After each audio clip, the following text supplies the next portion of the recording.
Welcome to my Beast of Nurgle showcase project. And this is the start of all my videos on this channel for my Nurgle army.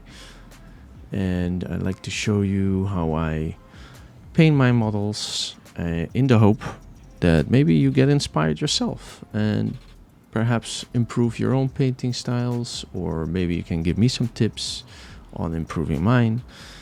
This project took about 4 hours to complete in total, so it's not a fast solution, but I do feel that I get better results doing it this way. So let's start. We come to the point of the application of the midtones. This is the start of any project I do. I use administrative gray for my midtones. Of course, you can choose a different gray, but I prefer the lighter one. It gives me better results when applying the contrasts later. Anyway, I use also Corex white for the highlights, and I will put these paints in the description below for you to have as a reference for yourself and have easy access to it later. You don't have to watch my whole video over again to which section of what I use, etc, etc. As brushes goes, I prefer these dry brushes, excuse me, for the main reason is that they don't have the same potential of the normal brushes of putting paint where you don't want them to be. So these flat hairs, they really help you give that nice dry brush look on your models. I do tend to dry brush the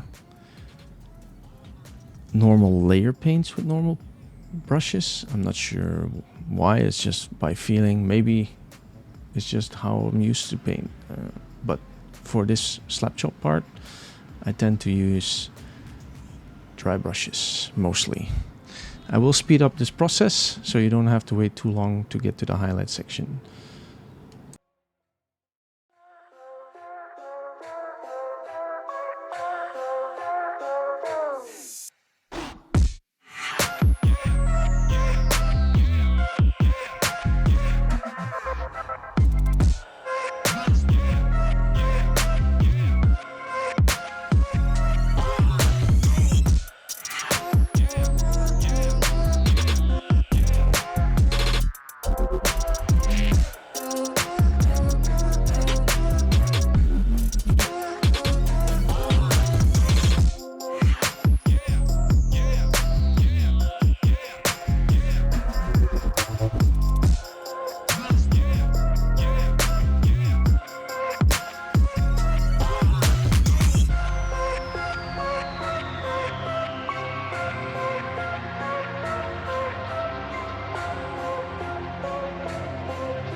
We've come to the highlight section now. The midtones took about 30 minutes to complete.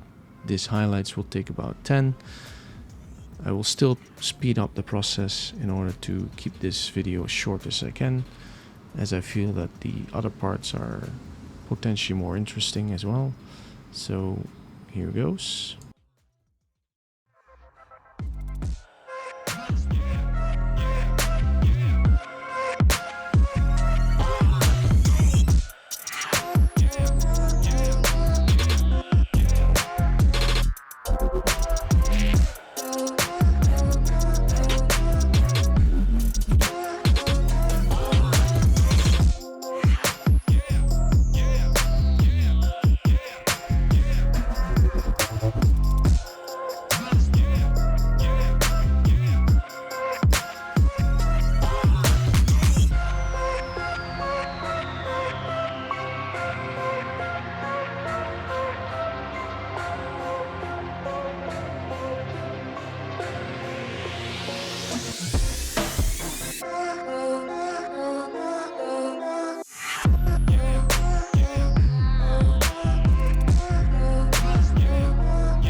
So, we've done the midtones, we've done the highlights. Now we are working on deciding what our model looks like.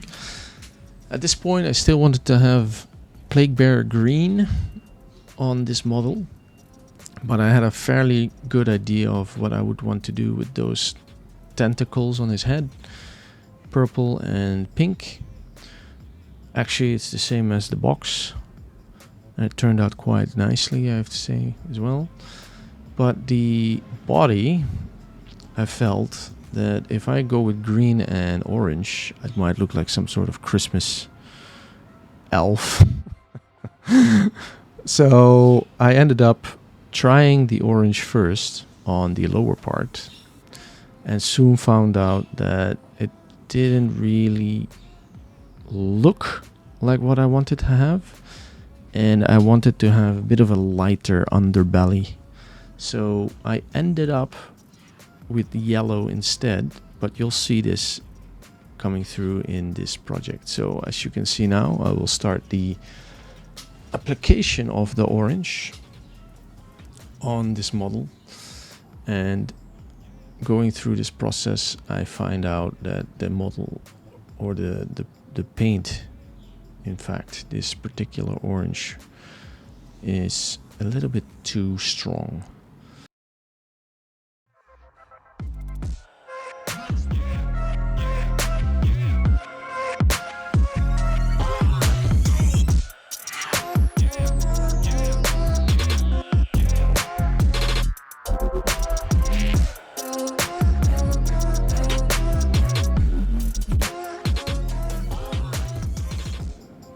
Now, as you could see earlier in the sped up part, I showed the bottom of the contrast paint, and what I shared at that point was that if you have this thick residue on the bottom, you kind of know that this contrast is stronger. It applies thicker than any other contrast without that residue inside.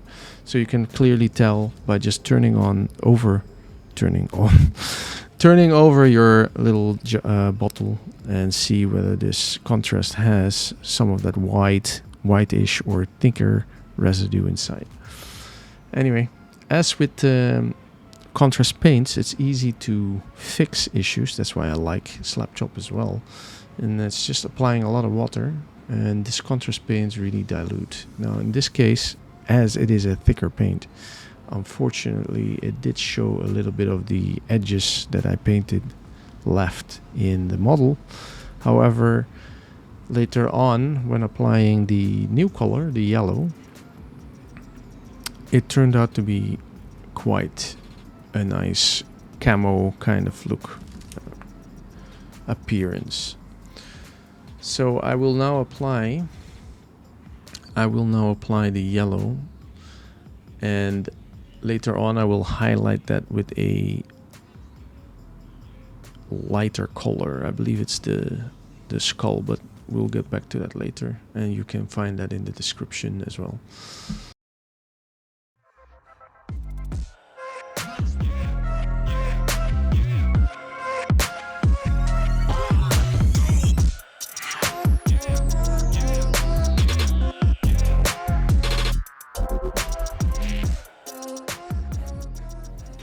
Now what you'll see here is I'm going to do something that I usually don't do, and that is apply the shader already. And that's only because I was a bit concerned about this yellow and how it would look in the end. So I needed to make sure that if I apply the shader and later on the highlights, it's the look I was looking for.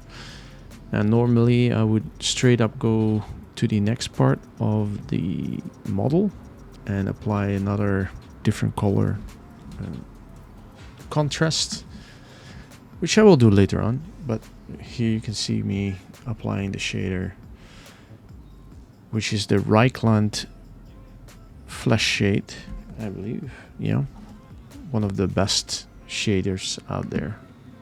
I use mostly Agrax earthshade and Reikland. Occasionally the Nuln Oil for the usual suspects if I just wanted something really dark. But anything for the body, for the clothes, for the banner, you name it, it's either Agrax, Earthshade, or Reikland, fleshshade.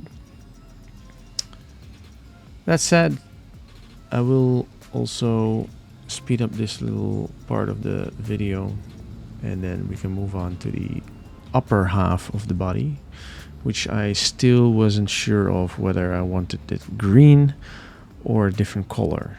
But soon you'll see, well, actually the thumbnail already shows that I went for the orange color, and that was definitely a nice choice in my opinion. I really do like the end look of the model. So that said, time to speed up the video again.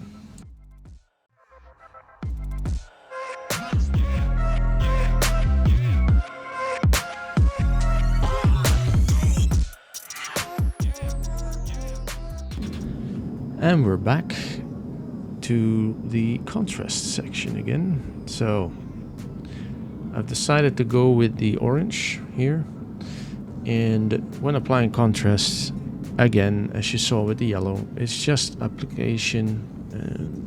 There's nothing special about this part. We just have to apply it on the model. Now here I'm deciding what side I should start and test this orange, but soon I find out that this is definitely a good contrasting color for the belly part. So I just start applying it heavily, and yeah, just make sure that at the edges you do a little bit more precise work, so you don't have to retouch the other side later on.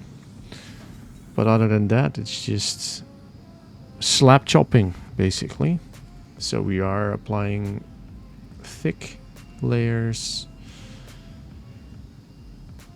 well, what you can consider thick, of the paint, and when it dries it really shows all the highlights and the midtones and the darks. And that's why I do particularly like this technique, just to start my projects off, because once a model is fully painted you have more motivation to really finish a project off, and especially when you're having multiple models to go through, right?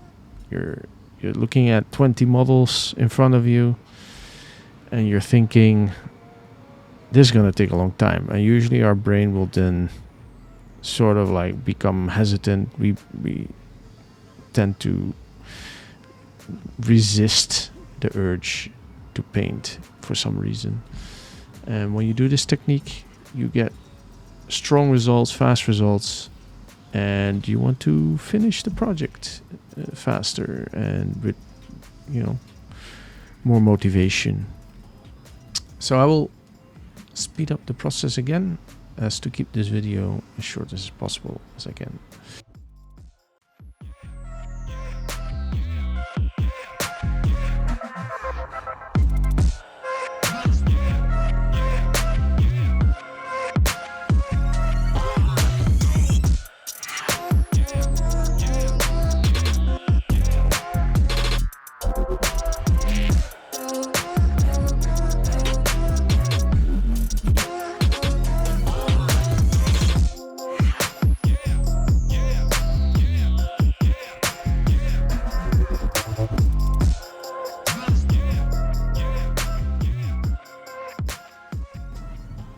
Now, as you can see, when it came to the tentacles on the head, I initially went for a very light pink mixture using Volupus pink and Corex white, but the first layer was really too light for my taste, so that part I cut out of the video here.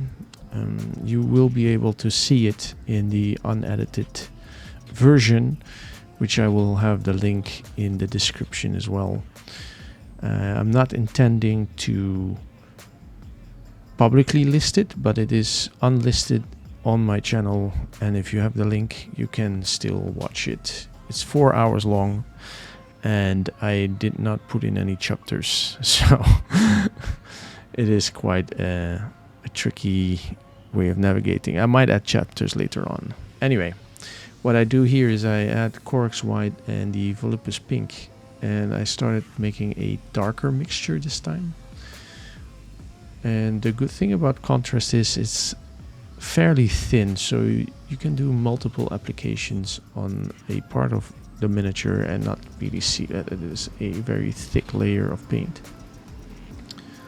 So I went for a bit darker pink look, as I felt that the previous layer was a bit too white for my taste. And in fact, I'm gonna add another droplet of that pink just to make sure it's a little darker. So what I do is, this will be my base coat for the tentacles. After that, I will apply the normal pink, the Volupus pink layer, and then at the tips of these tentacles I will add the purple. And the purple name for the purple paint is called Magos purple. It's actually a very light contrast. It doesn't really grab as well, but it does give you a little bit of darkening effect in the end. So I'm just gonna apply the paint here, and unfortunately I can see that I wasn't in the middle of the image, and it's because of all the paints that I have scattered over the board. So that's something I will work on in future videos. But I will speed up this part of the video as well. And then once we get to the Volupus pink and the Magos purple, I will slow it down again.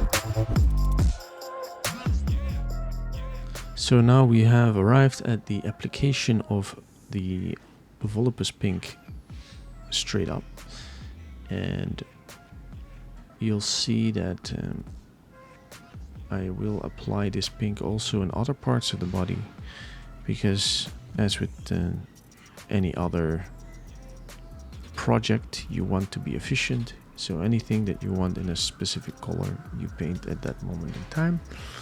That could be multiple models, that could be different parts of the body. So I decided that I wanted to have the mouth, the lips of the mouth of the body to be Volupus pink as well. Then when it comes to transitioning pink on pink, luckily I darkened the pink of these tentacles so it looks a bit more natural. But if you wish to transition different colors, it would be wise to do it while it's still a little bit wet, so that you can sort of have this transition area where you can mix the two together. For me, I used the whole lighter pink which I mixed with the white over the entire tentacle, so that wouldn't be a good idea. But I did this for the Scrivener. I had green to blue, and I just applied the green to a certain part, and then I switched immediately to blue, and then I had the blue part sort of like layered over the green, and then it just transitions in a nicer way, so to speak. Anyway, I'll speed up this part again, and I'll get back to things when we reach the purple.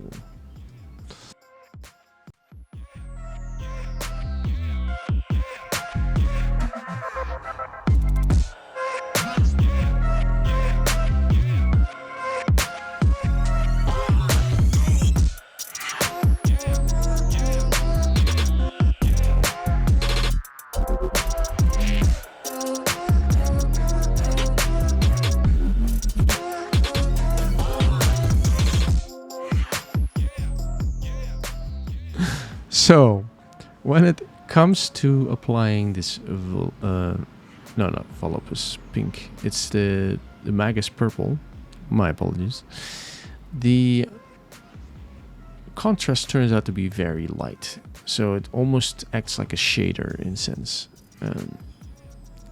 As you can see on a flat surface, it's just fine. But when you put it on a surface that is either standing up or in one way or another is not a flat surface, it is very hard to keep it on a part of the model that you want it to be.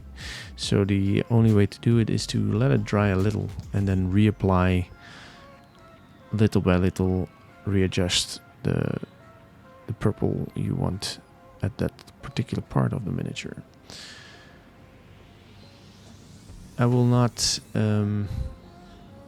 keep this at normal speed as well, as we have a few more things to do on this model, and that includes adding the teeth. I went with what color did I go with? I went with wildwood in the end. The contrast turns out really nice, by the way. And so with the teeth and with the nails, and was there something else? I think that was it. We achieved a generally okay look on the model.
So we've come to the point of the project where we apply some shaders on the base. So the base coat is the slap chop.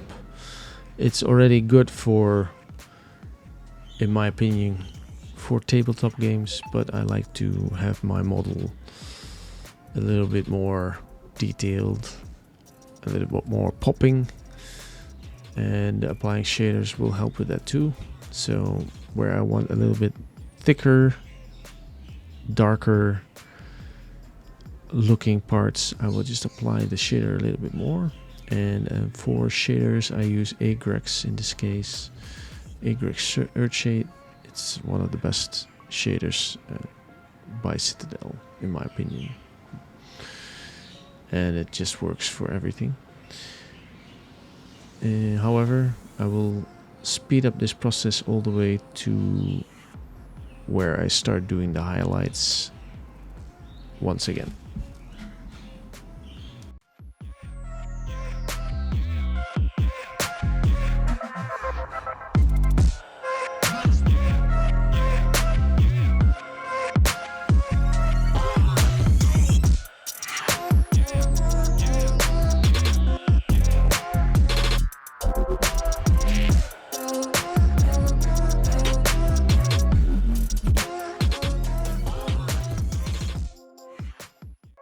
So we've come to the highlighting part.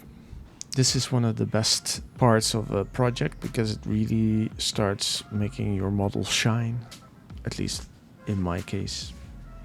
So I really get motivated with this part of the project, and I'm using Screaming Skull for highlighting the yellow, as well as using Screaming Skull with the orange, the Gryph-Hound orange contrast that I used on the body to make it a little bit closer to that orange color as well.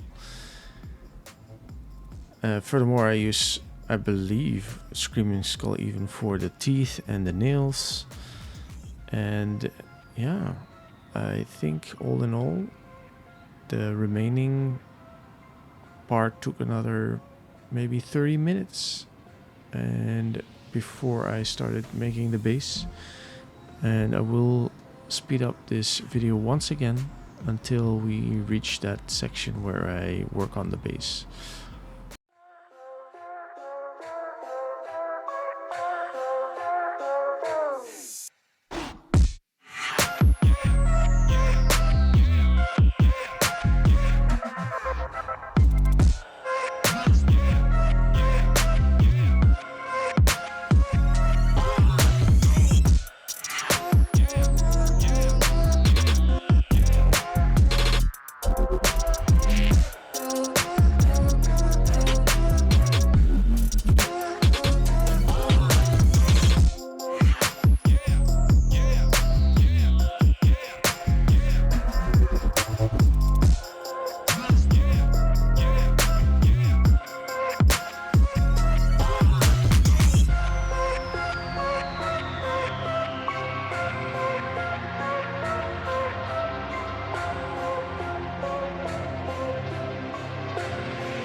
So, turns out I still had to do the details on this model, and with details I mean those wounds that are all covered all over the body. I'm reviewing this video as we speak, so I kind of forgot the sequence, but here we are. So I'm applying Corex white to these open wounds first, so that the magenta color will shine better, will be brighter, and then after that I'm applying some Nurgle rot. So I'm gonna fast forward again or speed up the video till I am going to apply the Nurgle rot.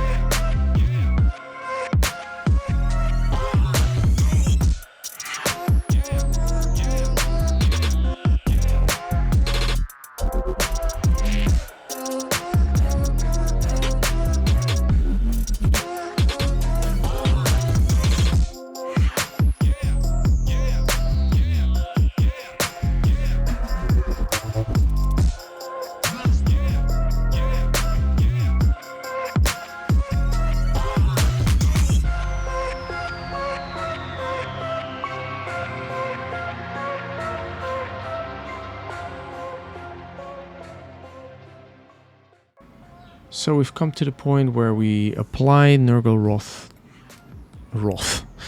rot to all the open wounds. Yeah, it's basically pretty straightforward, and I like the little green sheen. It gives this gory effect as well.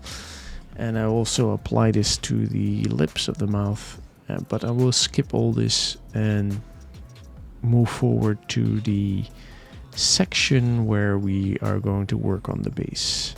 So let's skip forward and see you there. Now we come to the point where we have to apply something on the base. So what I use is Geek Gaming CNX. It's also from the UK. It's not, I would say it's not cheap, but it's also very accessible. I mean, one of these bags costs about $9, I believe, in Singapore.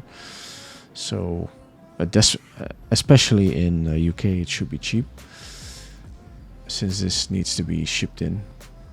But the two options I usually use is moorlands and arid grasslands. Now, arid grasslands is my personal favorite, but what I do for this model is more moorlands because it's quite rocky, and then I can just apply the swamp green AK model or diorama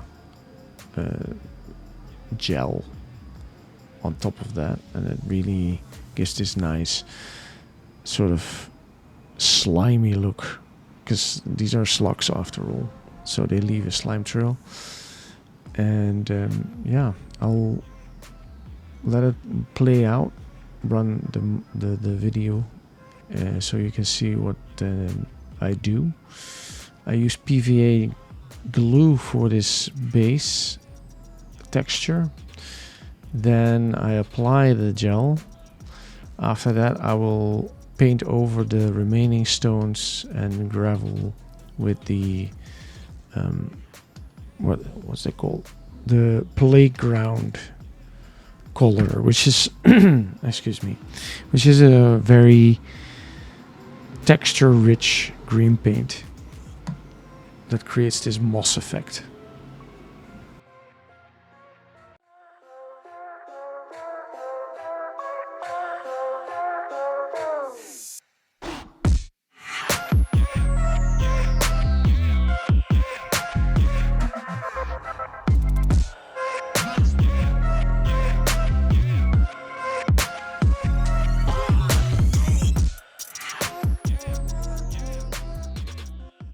When the PVA glue finally dried up, it's time to apply this water gel. Now, normally in a diorama, you want it like leveled and nicely straight to create that swamp effect. But what I like to do with this is just to apply it over these rocks and pebbles and these little stones, and then it creates this dark green sticky texture, which I find very nice for the Nurgle army, to be honest. So this is what I will be applying, multiple layers, and it takes quite a bit of time. So I'm going to speed up once again in order to make sure that this video doesn't go beyond 40 minutes.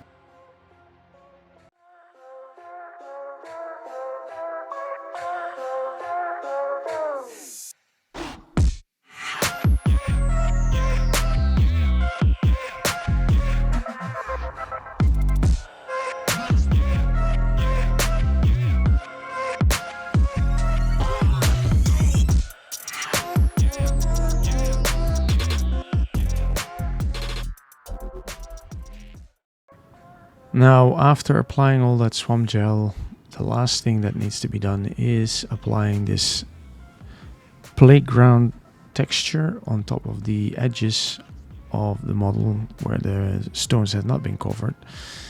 And the results will be shown at the end of this video.